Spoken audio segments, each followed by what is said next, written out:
എല്ലാവർക്കും സുഖമാണല്ലോ അല്ലേ? അപ്പോൾ എൻ്റെ ഒരു പുതിയ വീഡിയോയിലോട്ട് എല്ലാവർക്കും സ്വാഗതം. അപ്പോൾ ഇന്ന് പുതിയ വീഡിയോ എന്താണെന്നല്ലേ, നല്ല നാടൻ സ്റ്റൈലിലുള്ള ചിക്കൻ കറി ഉണ്ടാക്കുന്ന ഒരു വീഡിയോ ആണ്. അടുപ്പിലാണ് ഉണ്ടാക്കുന്നത്. അടുപ്പിൽ വെച്ചാൽ നാടൻ കറി ആകത്തുള്ളൂ അല്ലേ? അങ്ങനെയൊന്നും ഇല്ല, ഞാൻ അടുപ്പിലാണ് വെക്കുന്നത്.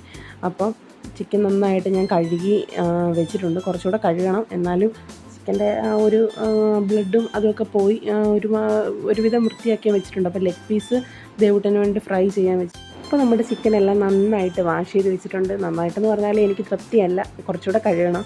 അപ്പം അതവിടെ ഇരിക്കട്ടെ. അപ്പോൾ നമ്മുടെ ലെഗ് പീസിനകത്ത് നമ്മൾ കുറച്ച് ജിഞ്ചർ ഗാർലിക് പേസ്റ്റ്, മുളക് പൊടി, ഉപ്പ്, മഞ്ഞൾപ്പൊടി, മസാലപ്പൊടി ഇതെല്ലാം കൂടെ നന്നായിട്ട് പുരട്ടി ഇച്ചിരി കളറ് കുറവാണെന്നൊക്കെ തോന്നും, പക്ഷേ കുഞ്ഞിന് ഒത്തിരി എരിവ് വേണ്ടല്ലോ. കുരുമുളക് പൊടി എല്ലാം കൂടിയിട്ട് നല്ലതായിട്ടൊന്ന് മിക്സ് ചെയ്ത് വെക്കണേ. അപ്പോൾ ഞാനൊരു കാര്യം പറയാം, ഞാൻ അത്ര വലിയ എക്സ്പേർട്ട് കുക്കൊന്നുമല്ല. ഞാൻ എല്ലാം കുക്ക് ചെയ്യുമ്പോൾ നിങ്ങളോട് പറയുന്നതാണ്. ഞാൻ അങ്ങനെ എല്ലാ കാര്യങ്ങളും എനിക്ക് നല്ലതായിട്ട് ഞാൻ പെർഫെക്റ്റായിട്ട് ചെയ്യുന്നൊന്നും ഞാൻ പറയത്തില്ല. എന്തെങ്കിലുമൊക്കെ മിസ്റ്റേക്ക് കാണും, നിങ്ങളത് തുറന്ന് എന്നോട് പറയണം കമൻറ്റിൽ കൂടെ. പിന്നെ എന്തെങ്കിലുമൊക്കെ തെറ്റുണ്ടെന്ന് ക്ഷമിക്കണം. ഒരു ബിഗിനേഴ്സ് ആണല്ലോ, അത് ആ ഒരു പരിഗണന വേണം.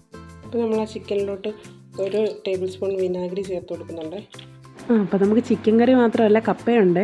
അപ്പോൾ കപ്പ ഏട്ടൻ അരിഞ്ഞ് തന്നിട്ടുണ്ട്. കപ്പയും സവാളയൊക്കെ ഏട്ടനെ അരിഞ്ഞ് തരുന്നത് കേട്ടോ. അപ്പോൾ നമ്മളല്ലേ കുക്കിങ്, അവരും എന്തെങ്കിലുമൊക്കെ പണി ചെയ്യണ്ടേ. അതുകൊണ്ട് എനിക്ക് ഈ ജോലി കുറഞ്ഞു കിട്ടി. നമ്മൾ കപ്പ അടുപ്പിലോട്ട് വെച്ചു. പെട്ടെന്ന് തന്നെ തിളച്ച്, കുറച്ചല്ലേ ഉള്ളായിരുന്നു. അപ്പോൾ തിളച്ച് വരുമ്പോഴത്തേക്കും നമ്മളതിനകത്ത് കുറച്ച് ഉപ്പിട്ട് കൊടുക്കാം. മഞ്ഞൾപ്പൊടി അരപ്പിനകത്താണ് ഇടുന്നത്. അപ്പോൾ അരപ്പിന് വേണ്ട സാധനങ്ങൾ: തേങ്ങ, കുറച്ച് മഞ്ഞൾപ്പൊടി, കുറച്ച് ജീരകപ്പൊടി, കറിവേപ്പില, വെളുത്തുള്ളി, മറ്റേ നമ്മുടെ പാൽമുളകാണ് ഇത്, ഒരെണ്ണം മതി കേട്ടോ. അപ്പോൾ അതേ കപ്പയ്ക്ക് വേണ്ട അരപ്പൊക്കെ ഞാൻ അരകല്ലി വെച്ച് ചതച്ചെടുത്തിട്ടുണ്ട്.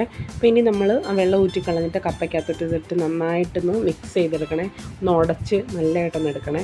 നല്ല കപ്പയായിരുന്നു കേട്ടോ, അതുകൊണ്ട് നല്ല എളുപ്പത്തിൽ വെന്ത് നല്ല സെറ്റായിട്ട് വന്നിട്ടുണ്ട്. കഴുകി വൃത്തിയാക്കി വെച്ചേക്കുന്ന ചിക്കൻ നമുക്കിനി പുരട്ടി വെക്കാനായിട്ട് കുറച്ച് മുളക് പൊടി, മസാലപ്പൊടി, മഞ്ഞൾപ്പൊടി, കുറച്ച് ഇഞ്ചി വെളുത്തുള്ളി പേസ്റ്റ്, ഉപ്പ് ഇത്രയും കൂടിയിട്ട് നന്നായിട്ടൊന്ന് മിക്സ് ചെയ്ത് വെക്കണം. പിന്നെ ഇഞ്ചി വെളുത്തുള്ളി ചതച്ച് വെച്ചായിരുന്നു കേട്ടോ കല്ലിൽ. അപ്പോൾ ഇതെല്ലാം ഇട്ട് നന്നായിട്ടൊന്ന് മിക്സ് ചെയ്തെടുക്കാം നമുക്ക് ചിക്കൻ. അപ്പോൾ ഞാൻ വെക്കുന്ന സ്റ്റൈൽ വേറെയാണെന്ന് പറഞ്ഞില്ല. അപ്പോൾ ഞാൻ വെക്കുന്നത് ഈ രീതിയിലാണ് കേട്ടോ. ഞാൻ ആ ഉള്ളിയൊക്കെ വഴണ്ട് വരുന്ന ആ സമയത്ത് ഇതൊന്ന് റെസ്റ്റ് ചെയ്യാൻ വെക്കും. ഫ്രിഡ്ജിലൊന്നും അല്ല, പുറത്ത് തന്നെ ഞാനിങ്ങനെ വെക്കും. അപ്പോൾ നല്ലതായിട്ട് ആ മസാലയൊക്കെ അതിനൊന്ന് പിടിക്കട്ടെ എന്ന് വിചാരിച്ച് മാറ്റി വെക്കുന്നതാണ്. നമ്മുടെ ഓരോരുത്തരും ഓരോ സ്റ്റൈലിലല്ല. അപ്പോൾ നമ്മളതൊന്ന് പുരട്ടി നല്ലതായിട്ടൊന്ന് മിക്സ് ചെയ്ത് ചിക്കൻ കറി വെക്കാൻ ഉരുളി അടുപ്പ് വെച്ച് ചൂടായി എണ്ണ ഒഴിച്ചിട്ടുണ്ട്. അപ്പോൾ നമുക്കതിലൂടെ പെരിഞ്ചീരകം ഇട്ട് കൊടുക്കാം കേട്ടോ. ഇനി അതിലോട്ട് നമുക്ക് സവാളയും മുളക് പൊടി ഇട്ട് കൊടുക്കണം. അപ്പോൾ നമ്മുടെ വീട്ടിലെ കാന്താരി ഉള്ളതുകൊണ്ട് കാന്താരിയാണ് ഇട്ട് കൊടുക്കുന്നത് എല്ലാത്തിലും. അപ്പോൾ സവാളയും മുളകും ഇട്ട് ഒന്ന്, പിന്നെ അതിലോട്ട് കുറച്ച് കറിവേപ്പില ഇടണം, കുറച്ച് ഉപ്പ് ഇട്ട് നല്ലതായിട്ടൊന്ന് മിക്സ് ചെയ്ത് വെക്കണം. മിക്സ് ചെയ്ത് നല്ലതായിട്ടൊന്ന് അടച്ച് വെക്കണം, നല്ലതായിട്ടൊന്ന് വാടട്ടെ. വേറൊരു ചീനിച്ചട്ടിക്കകത്തിട്ട് മുളക് പൊടി, മല്ലിപ്പൊടി, മഞ്ഞൾപ്പൊടി ഇട്ട് നന്നായിട്ടൊന്ന് ചൂടാക്കും. നമ്മുടെ സവാളയൊക്കെ നന്നായിട്ട് വഴണ്ട് വന്നിട്ടുണ്ട്. അതിലോട്ട് നമുക്ക് മുമ്പ് ചതച്ച് വെച്ച് ഇഞ്ചി വെളുത്തുള്ളിയുടെ പേസ്റ്റും കൂടി ഇട്ട് കൊടുക്കാം. എന്നിട്ട് നല്ലതായിട്ടൊന്ന് ഇളക്കിയിട്ട് അടച്ചു വെക്കാം. ഇനി ഒന്ന് ആ ഇഞ്ചി വെളുത്തുള്ളിയുടെ പച്ചമണം ഒന്ന് മാറുന്ന വരെ ഒന്ന് വെയിറ്റ് ചെയ്യാം. അപ്പോൾ അതെല്ലാം ഒന്ന് വാടിയിട്ടുണ്ട്. അപ്പോൾ നമുക്കിനി തക്കാളിയും കൂടി ഇട്ട് കൊടുക്കാം. തക്കാളിയും കൂടി ഇട്ട് നല്ലതായിട്ടൊന്ന് മിക്സ് ചെയ്തിട്ട് പിന്നെ അടച്ചു വെക്കാം. പിന്നെ അപ്പോൾ ദേവൂട്ടൻ്റെ ലെഗ് പീസ് ഇവിടെ ഫ്രൈ ആക്കാൻ വെച്ചിട്ടുണ്ട്. കുറച്ച് കറിവേപ്പിലൊക്കെ ഇട്ട് കൊടുത്തിട്ടുണ്ട്. അപ്പോൾ നമ്മുടെ ഉരുളിക്കകത്ത് പിന്നെയും നമ്മളെല്ലാം റെഡിയാക്കി, അതെല്ലാം തക്കാളിയൊക്കെ വാടി വന്നിട്ടുണ്ട്. അപ്പോൾ പുരട്ടി വെച്ച് ചിക്കനും കൂടി ഇട്ട് കൊടുത്ത് നന്നായിട്ടൊന്ന് മിക്സ് ചെയ്യും. അപ്പോൾ നമ്മൾ വേറെ മുളക് പൊടിയൊക്കെ ചൂടാക്കി വെച്ചിരുന്നല്ലോ, അപ്പോൾ അത് ചിക്കനിലോട്ട് ഇട്ട് കൊടുത്തിട്ട് നന്നായിട്ടൊന്ന് മിക്സ് ചെയ്യണം. ഒത്തിരി വെള്ളം ഒഴിച്ച് കൊടുക്കരുത്, കുറച്ച് വെള്ളം ഒഴിച്ചു. ചിക്കനിൽ നിന്ന് വെള്ളം ഇറങ്ങുമല്ലോ, കുറച്ച് ഒഴിച്ച് കൊടുത്താൽ മതി. അപ്പോഴത്തേന് നമുക്ക് ലാസ്റ്റ് ഒരു കൂട്ടുണ്ടേ. അപ്പോൾ ഈ പച്ചമസാലയുടെ പേരെല്ലാം അറിയാമല്ലോ, ഞാൻ പറഞ്ഞാലും തെറ്റിപ്പോവും.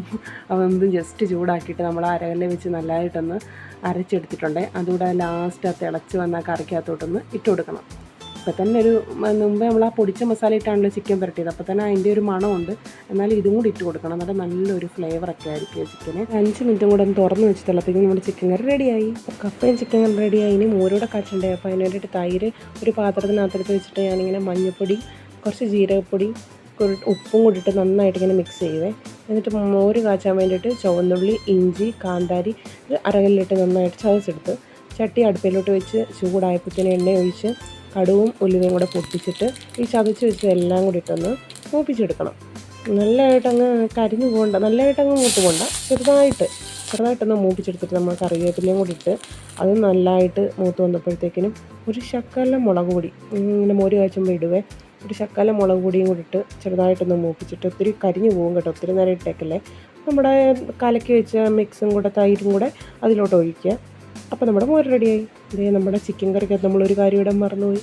ഏട്ടൻ അരിഞ്ഞ് തന്നിട്ട് പോയതായിരുന്നു തേങ്ങാക്കൊത്ത്. ഞാനത് ആദ്യം ആ ഉരുളിക്കകത്തിടാൻ മറന്നുപോയി. പിന്നെ ഞാൻ ലാസ്റ്റ് ചീനിച്ചട്ടിക്കകത്ത് മൂപ്പിച്ചിട്ട്. അപ്പോൾ നമ്മുടെ ലഞ്ച് എല്ലാം റെഡിയായി. നമുക്കൊന്ന് കണ്ടാലോ? എല്ലാം അടച്ചു വെച്ചേക്കോ, എന്തൊക്കെയാണെന്ന് കാണണ്ടേ? അപ്പോൾ നമുക്ക് നോക്കാവേ. ചോറ്, നല്ല ചൂട് ചോറ്, ആവി വിറക്കുന്നു. പിന്നെ നമ്മുടെ സ്വന്തം നാടൻ ചിക്കൻ കറി, നാടൻ കോഴിക്കറി. കൊതി വരുന്നുണ്ടോ? അപ്പം അടുത്തായിട്ട് നമ്മുടെ മോര്, പിന്നെ നമ്മുടെ സ്വന്തം കപ്പ, നല്ല പുട്ട് പോലിരിക്കുന്ന കപ്പയെന്നൊക്കെ പറയാം അമ്മ, അങ്ങനെയാണ് പറയുന്നത് അറിയത്തില്ല. നല്ല സോഫ്റ്റ് കപ്പയ്ക്ക്. അപ്പോൾ ദേവൂട്ടൻ്റെ ലെഗ് പീസ്, ഒരെണ്ണം ഉച്ചക്കത്തേക്കും ഒരെണ്ണം വൈകിട്ടത്തേക്കും. അപ്പോൾ നമുക്ക് കുറച്ച് കപ്പ കഴിക്കാവേ. കുറച്ച് കപ്പ ഒരു പ്ലേറ്റിനകത്തോട്ടെടുത്ത് കുറച്ച് ചിക്കൻ കറിയും വിളമ്പി കുറച്ച് മോരും കൂടെ എടുത്ത് നമുക്ക് കഴിക്കാം. സത്യത്തിൽ ഈ കപ്പയുള്ള ദിവസം ഞാൻ രാവിലെയും വൈകിട്ടും കപ്പ തന്നെ കഴിക്കുന്ന, ചോറ് കഴിക്കത്തില്ല. കപ്പയെന്ന് പറഞ്ഞാൽ അത്രയ്ക്ക് ജീവനാണ്. പുഴുങ്ങിയതാണേലും വേവിച്ചാണേലും എൻ്റെ ഫേവറേറ്റ് സാധനമാണ്. ദേവൂട്ടനും അതുപോലെ തന്നെ കേട്ടോ. ഏട്ടന് പിന്നെ അത്രയ്ക്ക് ഇഷ്ടമില്ല, എന്നാലും കഴിക്കും. പക്ഷേ ഇഷ്ടമാണ് വല്ലപ്പോഴുമൊക്കെ തിന്നാൻ. പക്ഷേ ദേവൂട്ടനും എനിക്ക് എപ്പോൾ തന്നാലും ഞങ്ങൾ കഴിക്കും. അപ്പോൾ നമ്മുടെ കപ്പയും ചിക്കനും മോരും കഴിച്ച് നോക്കാം.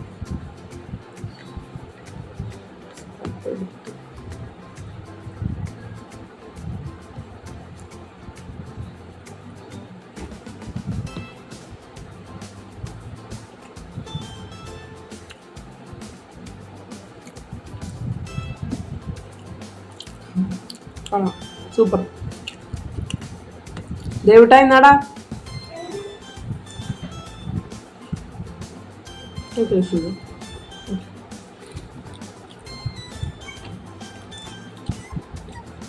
അവനിപ്പോൾ വീഡിയോയ്ക്ക് എത്തുമെന്ന് കഴിക്കാൻ വയ്യാണ്.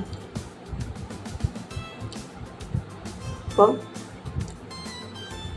എല്ലാവരും ചിക്കൻ കറി വെക്കുന്നവരാണെന്നറിയാം. ചിലപ്പോൾ ഈ രീതിയിലായിരിക്കും നിങ്ങൾ വെക്കുന്നത്, അല്ലെങ്കിൽ വേറെ രീതിയിലായിരിക്കും. അപ്പം ഇതുവരെ ഈ രീതിയിൽ ട്രൈ ചെയ്തിട്ടവർ ഉറപ്പായിട്ടും ട്രൈ ചെയ്യണം. നമ്മുടെ വീഡിയോ ഇഷ്ടപ്പെട്ടെങ്കിൽ ലൈക്ക് ചെയ്യണം, ഷെയർ ചെയ്യണം, സബ്സ്ക്രൈബ് ചെയ്യാത്തവരാണെങ്കിൽ സബ്സ്ക്രൈബ് ചെയ്യണം, കമൻറ്റ് ചെയ്യണം. എന്തെങ്കിലും തെറ്റുകുറ്റങ്ങളൊക്കെ ഉണ്ട് ക്ഷമിക്കണം. അല്ലെങ്കിൽ എന്തെങ്കിലും ഇതിനകത്ത് ഇനി എന്തെങ്കിലും കുഴപ്പമുണ്ടെങ്കിൽ നിങ്ങൾ കമൻറ്റ് ചെയ്ത് പറയണം. ഓക്കെ, അടുത്തൊരു വീഡിയോ കാണാം.